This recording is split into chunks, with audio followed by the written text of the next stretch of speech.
Welcome to the Steve Stine Guitar Podcast, brought to you by guitar-Zoom.com. If you want to improve your guitar playing, keep listening. If you want to improve even faster, go to guitar-Zoom.com, where you'll find all of Steve's premium courses, masterclasses, and memberships that'll help you quickly and easily improve your playing. Now here's your host, Steve Stine. Hey, Steve here. Hopefully you can see me and hear me okay. Go ahead and say hello in the chat. Let me see where you're from, and let me know that you can see me and hear me okay, all right? So welcome to a Monday Guitar Motivation. I haven't been here for a few weeks. The summer has been crazy busy, but here we are. So today what we're going to be talking a little bit about legato practice. Marty is here. How you doing, Marty? Patrick is here from Cleveland, Ohio. How you doing? And here we go. Carl is here. Grant is here. Aaron is here. Tally is here. Jason is here. Very nice. Mike Rudolph is here from New York. Good to see you, Mike. So again, thank you, everybody. Jacob, Ronald, Jeff Jarvis is here. How you doing, bud? Cool. All right. Well, we got lots of people already here from all over social media. So thank you, everybody, for being here. This is great. And again, let me know if you can hear me okay, see me okay. Looks like we're doing good. Tracy is here, Bo, Simplistic is here, Farnham is here, Carlos is here from Puerto Rico. How you doing, bud? Germany, Jason's here from Germany. Very cool. KB from Argentina, Jesse from Texas. Very cool. Again, thank you, everybody. We already have a lot of people here. So thank you, everybody. It's nice to see you. I'm glad you can hang out with me. Oh, Austin is here. How you doing, buddy? So anyway, let's go ahead and get started. So what we're going to talk about today are some legato techniques that you can practice, all right? So whether or not you're maybe doing this just as a practice warm-up or whether you're doing it as an actual technique exercise, I just want to give you a couple of different things to think about, all right? So first thing we're going to do here, now we're going to be talking primarily about pull-offs, but it's pretty tough to talk about pull-offs without also talking about hammer-ons, okay? So what we're going to do here is we're going to start off by just making things as basic as possible, and then we're going to build on there. Now, very simply, what is a pull-off? Well, a pull-off is when you play a note that's higher than another note. You play that note. Thank you so much, everybody. So for instance, right here, what I'm doing is I'm going to the middle finger on the 6th fret of the 2nd string and my first finger on the 5th fret of the 2nd string. I would play this note, and then what I would do is I would take that finger and I'm going to actually kind of flick that string. I'm not just picking the finger up, but I'm actually making it kind of look like the guitar pick in that it kind of flicks like that. Yeah, and for those of you that are part of the GuitarZoom community, I'll be going live tonight. I just saw somebody mention that. I'll be going live tonight at 7 p.m. Central, and we're going to continue on with our home recording discussions. So if you are part of the GuitarZoom community, I will see you again tonight at 7 p.m. If you're on stevestein.com, I'll be answering all your personal questions at 1 p.m. today. So I'll be going live on stevestein.com, and we'll be doing one-on-ones in there. So if you're in there, we'll be doing that. Okay? All right, cool. Thank you so much, everybody. All right, so with that pull-off, I'm playing, you'll notice both my fingers are down. I'm playing this 6, and then I'm flicking that string to create the 5. So I'm not just lifting it up like that. I want to get a little more volume off of that, a little more power. So I want to do that. Okay, now a hammer-on is just the opposite. A hammer-on, I'd be on the 5, and I'd be hitting onto the 6th. And again, not just setting the finger down, but actually smacking it down. And a pull-off. Now, if you do them both together, you get what's called a trill. So those are the three main styles of legato that we have. Our hammer-ons, pull-offs, and then trills are a combination of the two. So today what I want to do is I want to focus a little bit on just doing some pull-offs to try and get you going a little bit. So one thing that you can do here is you could simply do a hammer-on, pull-off, back and forth, which is a trill. You could do that. You know, you might just wake up in the morning and or after work or whatever, grab your guitar and start doing some stuff like that. And one thing you could look at is if you jump on YouTube or whatever, you can look up what's called the 20-second exercise, and you're going to find me on there. Hey, Don. David says, when trying to do pull-offs, I sometimes catch the string below. Okay, it's a great question, David. So what David's saying is when he's doing, let's say we're on that 2nd string, and you start doing a pull-off or a trill or whatever it might be, and the 1st string wants to start making noise. You'll notice that I do is when I start doing this, I'm grabbing that 1st string. Now, with this hand. And I'm also touching the strings above because if the entire guitar starts vibrating a bit, okay, then I'm going to start getting a bunch of noise. So I'm keeping all the strings quiet. Now we're going to talk a little bit more about this, David, as we keep going. So what you can do as well, even if you don't want to grab onto the guitar because maybe you're involved in changing your volume or something else is coming up or something like that, what you can do is use maybe the flesh of your first finger to touch that first string, and you'll purposely deaden it. And now it won't make noise. Okay? And I talk about this in a number of different videos, but there's a technique that I use called deadening. Let me explain that to you a little bit. So let's say we were playing a scale, whatever scale it might be.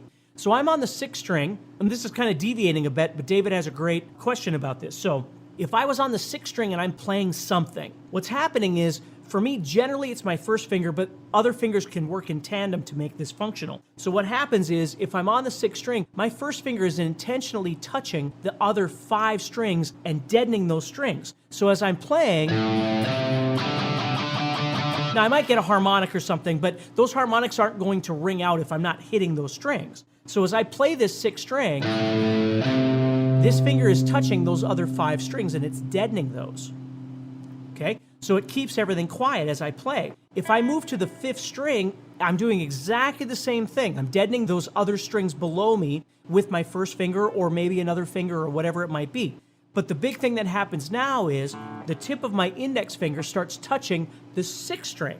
So the 6th string, again, other than maybe a harmonic or something, the 6th string is going to be dead, so it's not going to make noise. So as I'm playing the 5th string, whether it's a hammer-on or a pull-off or picking them or whatever, this finger is killing that 6th string, and then the rest of that finger is deadening all the notes below it. Now, as I move to the 4th string, again, the same thing's happening. I'm deadening all the notes below that by touching it.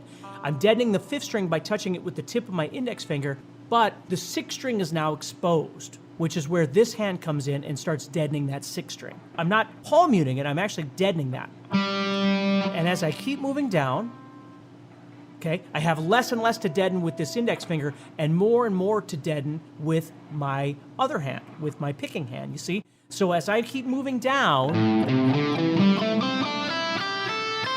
they're working in conjunction with each other as I move. This hand starts having more responsibility as I get to the thinner strings. As I'm up here, this hand has more responsibility of deadening those strings. So think about that when we're doing these legato techniques, whether we're doing, again, hammer-ons or pull-offs, it doesn't make any difference. So if I'm doing those on the 2nd string like I'm doing right here at the beginning of our thing here, you see, I can deaden all those top strings here, and then the bottom string there, and then the string right above me with the tip of my index finger. Okay? So now to start developing this legato thing, we're going to talk about different finger combinations. A really great one that you can do just to kind of get started is that 20-second exercise, which again, if you jump on YouTube, you can look it up, see what I'm talking about. But that's just a great overall general exercise that you can do. If you want to dial this in a little bit more, here's a great little exercise that you can do. You can start on any fret that you want. I'm just going to start on the 5th fret. And what I'm going to do is a series of pull-offs.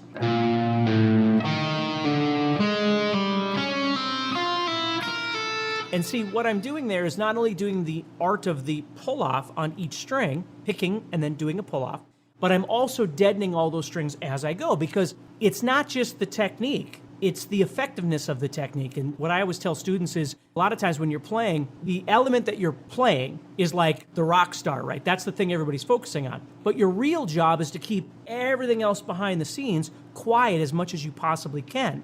That's what makes things sound, for lack of a better term, professional, is your ability of being able to play that thing and then keep everything else silent as you do. Because if all that stuff starts making noise, it's going to sound less than professional, right? Again, for lack of a better word. So as I do this, I'm not just focusing on how fast I can do it, I'm focusing on controlling and cleaning up all the strings around it as I do this. So when you first start, don't worry about how fast you're doing it, worry about how clean it sounds. And this is the second thing we need to talk about with this. Not only deadening the strings and controlling that, but moving. So for instance, when I move from the 6th string to the 5th string, I do that pull off, both fingers are on there. And at some point before I pick, I need to get that middle finger ready to go on the 5th string. And then right behind it, I need to get that first finger prepared for the pull-off.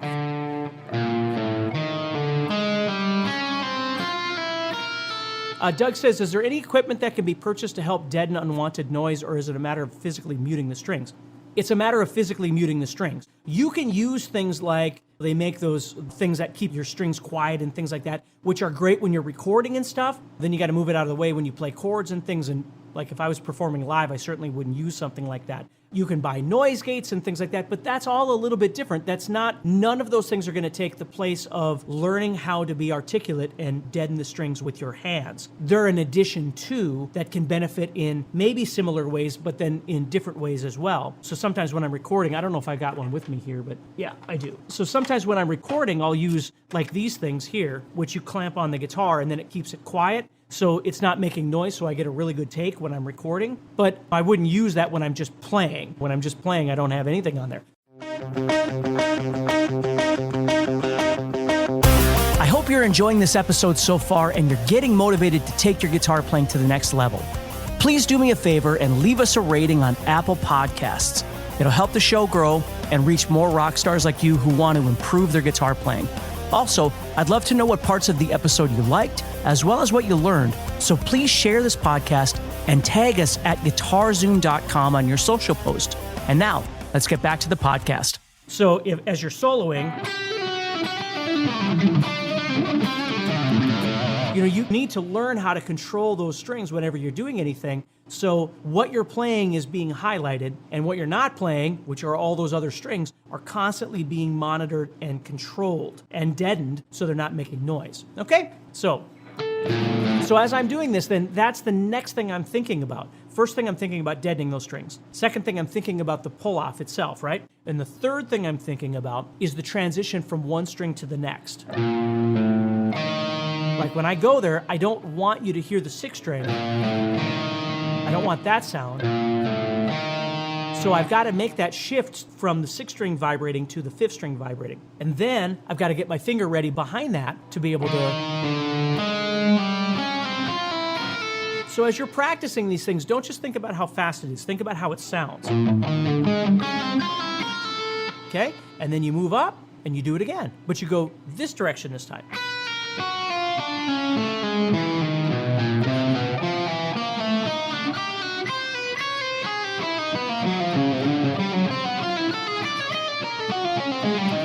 And see, you can just practice something like that. Again, learning how to control, not just the legato part itself of the pull-off, but learning how to control all those strings. You could start at 1 or 3 or 5. It doesn't make any difference, and it doesn't matter how far up you go. And at any time, you can turn around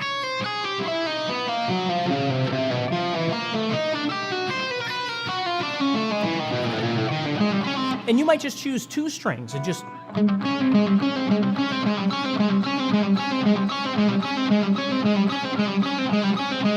You see? And just practice those things. Yeah, so that's what these are, yeah. And like I said, what's great about these is, let's say you're recording a section in the studio, and sometimes what you'll see, there's a great video of John Petrucci in the studio, and somebody's like holding his strings as he's playing to keep them quiet. Because again, when you're in the studio, you want the best of everything that you're doing, and you might be paying for the time that you're in there. So that's where something like this becomes really handy, is you're able to deaden those strings if you're doing some sort of a sequence. And, or whatever it might be, and you want those strings deadened, but again, live, it isn't necessarily going to work the same way. So knowing that that's there, okay? So Doug says, deliberately in slowing down and listening. That's exactly what this is all about. So that's the first thing that you can do. And like I said, you could just take one string and pick it, or you can do a hammer-on pull-off, which is a trill. Work on deadening those. So our first little movement exercise is just simply taking this pull off and moving this direction. Now, you could do the same thing with a hammer on if you wanted to. Right? You could just do something like that. I don't think you need to do this, but when I was younger, I used to have this chart on my wall of all of these different finger combinations that I would practice. And over the years, what I've realized that I do and I teach is the essential things. Like, you think about your 4 fingers and how you need to be able to utilize all 4 fingers. And so you try and work on various combinations to develop those. So my point is, you don't necessarily need to make like 583 different exercises that you do every day. If you want to, that's fine. But focus on understanding what you're really trying to do here is you're trying to learn how to do a technique with a group of fingers, and you're trying to control all the strings as you execute that technique. That's kind of what you're doing, okay? So the next thing I would do then is I would move to my middle finger.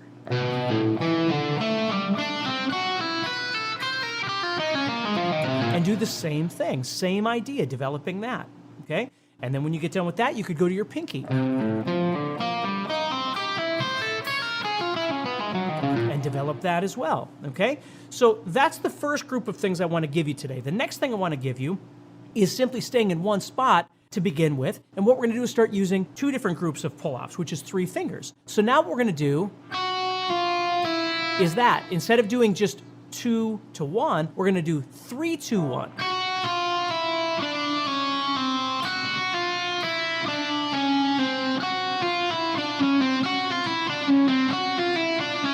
So again, not just how fast you can go, but are the pull-offs successful? Do they sound right? Do they sound clean? Do they sound even, right? So if you keep going,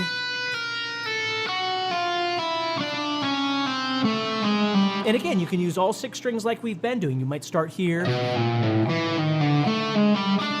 but you don't have to use all those 6 strings. You might just use 1 string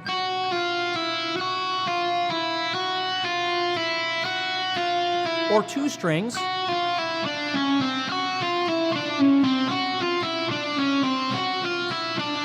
Now what happens is, because we're using 2 groups of fingers, 3 to 2 and then 2 to 1, the next thing we start trying to think about a little bit here is the timing. Like if I'm going,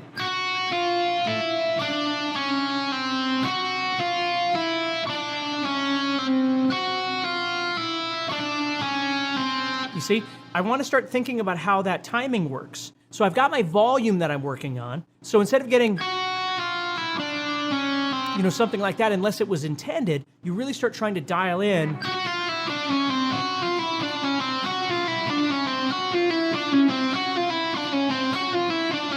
that. And then you can decide, if you want to use a bunch of different strings going up and down, that's perfectly fine. Whatever it is that works for you. Okay, so that gives us the last one then, which would be all 4 fingers. We're going.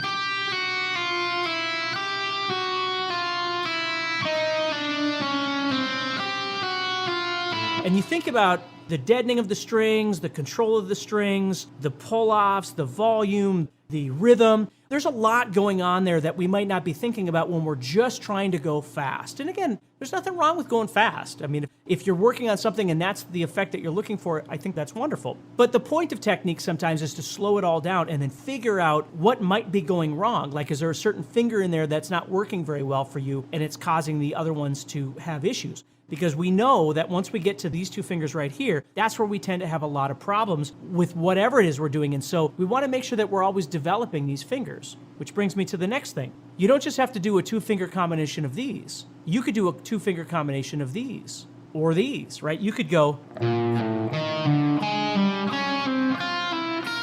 and use that as a finger combination. Again, my point is, I don't want you to stress out and feel like you have to do 50 different legato exercises every day. Just find the ones that seem like they work best for you and that you probably need the most and maybe work on those. Martin says, is this where a metronome would help? Absolutely. I wouldn't use a metronome in the beginning until I've dialed in the feel and the cleanliness and all this kind of stuff. Once I've got all that working, that might be a perfect time to bring in a metronome, okay? So I want to end with one other thing to give you though. And it's going to go into using 3-note per string patterns, which is what I use a lot. And a lot of times when you're playing faster, that's what you're working with. So what I want you to think about a little bit here is this. We're going to go to the 7th fret and the 5th fret and the 4th fret, okay, of the 3rd string. So I'm doing 7, 5, 4, which means I'm using my pinky, my middle, and my 1st. And then I'm going to go to the 4th string and do exactly the same thing.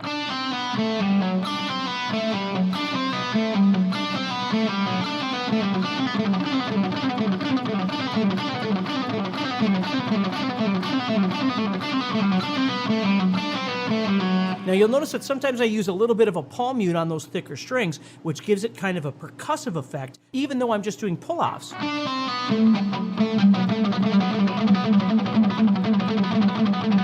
It sounds kind of cool. You don't have to do that, just an idea.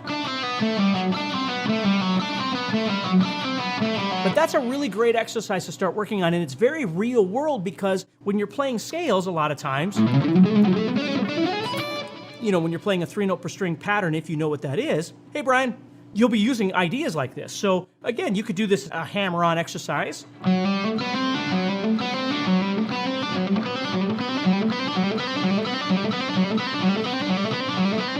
Or pull-off exercise.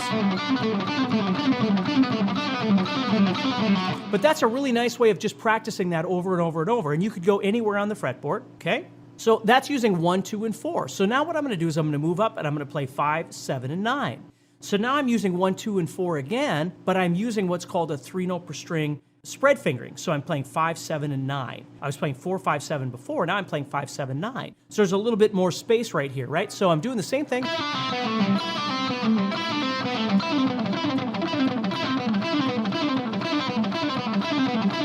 Right now, what am I using for effects? I've just got, again, one of the presets I always use on my Kemper and some delay and reverb on there.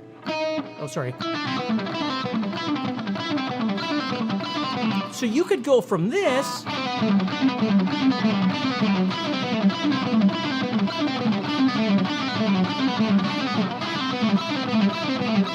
and you'll notice the great thing about that is you're using the pinky the whole time to develop 1, 2, and 4 this whole time. Now what I'll do is, again, you could do this anywhere you want, but what I could do is drop down, here's my 4, 5, and 7 that I was using, right? Well, I'm going to move down again and use 2, 4, and 5, and when I do that, now I'm using my first finger, my third finger, and my pinky.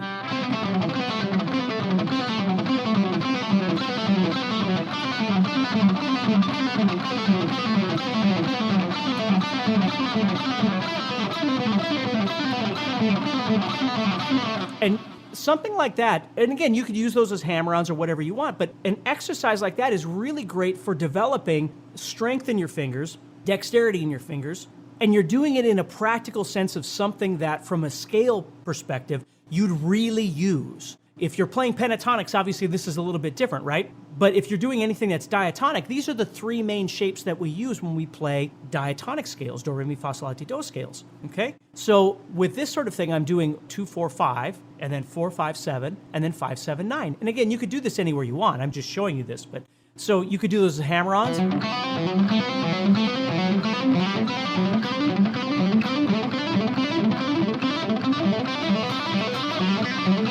And again, all the time, controlling those other strings, right? Deadening them as needed, trying to work on the technique of it, the speed of it, the volume of it. So remember, it doesn't have to just be fast. You want to check it even at slower speeds. So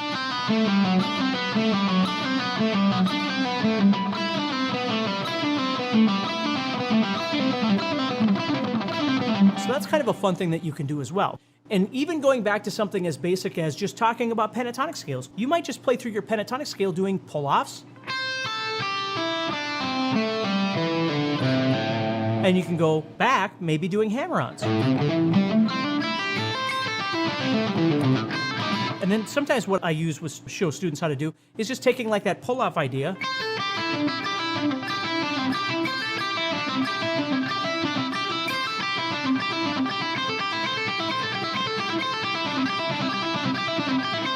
and just developing little ideas with that, just repetition of doing certain strings or whatever it might be. What are the frets and fingers used again? Well, again, if I was using 1, 2, 4, it could be, I was using 4th fret, 5th fret, and 7th fret. Again, you're going to be able to watch this again, watch the replay on wherever you are right now. As soon as I get done, it'll be posted. But the point isn't the frets, the point is the fingers. So if I was using 1, 2, and 4 for fingers, I could go to 6, 7, 9, or 8, 9, 11, or 11, 12, 14, or wherever you want, right? And then the next shape that you have would be your first finger, third finger, and pinky, which would be like 4, 6, 7, or 9, 11, 12, or wherever you want to go. And then the third shape is the spread fingering, which for me, my spread fingering is done with my first, my middle, and my pinky. Some of you might use your third finger. So for me, if I was playing, for instance, 7, 9, and 11, I'd be using my first, my middle, and my pinky on 7, 9, and 11. All I did here in our example was I tied them together logistically with a scale. So I played 2, 4, 5, which used this,